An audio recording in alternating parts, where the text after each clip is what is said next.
Bonjour madame, Bonjour. merci beaucoup de nous accueillir chez vous. Pour ceux qui ne vous connaissent pas, je rappelle que vous êtes sociologue, spécialiste de l'héritage et de la transmission, vous êtes chercheur émérite au CNRS et que vous avez travaillé récemment avec le laboratoire de sociologie juridique de Paris 1 sur le thème spécifique des renonciations successorales.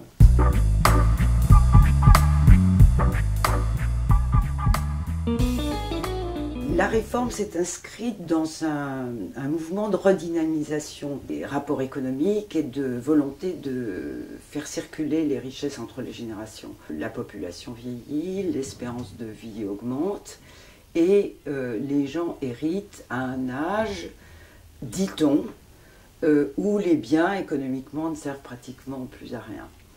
On hérite en moyenne maintenant à 50 ans.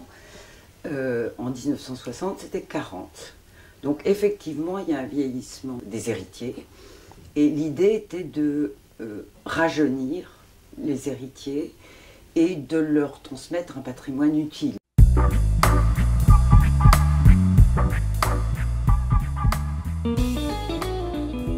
Le garde des Sceaux avait présenté la réforme en disant que les dispositions successorales qui datent d'après la Révolution étaient sévères et rigoureuses, et il soulignait la nécessité qu'elles s'adaptent aux évolutions sociales et économiques, et de redonner plus de volonté à celui qui désire transmettre son patrimoine. Les rapports étaient plutôt taiseux. On est dans un système où on construit soi-même son avenir, on est dans un système méritocratique et dans lequel donc les jeunes générations, on n'attend pas son héritage pour se faire. De l'autre côté, les parents laissaient faire la loi, ce qui était pour eux une façon aussi d'assurer l'égalité, pas d'histoire. C'est un sujet tabou, on ne parlait pas de ça. Il me semble que la réforme sur les renonciations introduit une toute autre configuration dans laquelle les générations sont en face à face. Elles doivent se parler, elles doivent dialoguer, elles doivent conclure des pactes.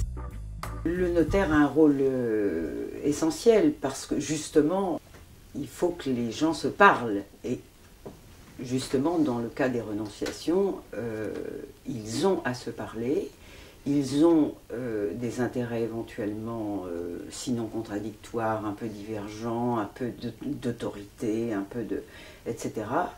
Et le notaire, plus que jamais, a un rôle de médiateur dans toute cette affaire.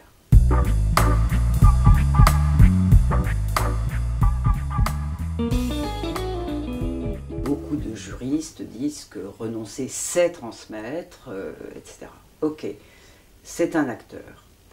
Dans le même temps, il s'efface, il disparaît de la transmission. Contrairement à la donation, il garde tout de même un contrôle relatif sur les biens donnés, il peut en tout cas le faire, sur le donataire. Renonciation, donation, ça n'est pas la même chose. Merci beaucoup madame pour cet éclairage très précieux pour notre pratique. Je vous en prie, merci. Merci.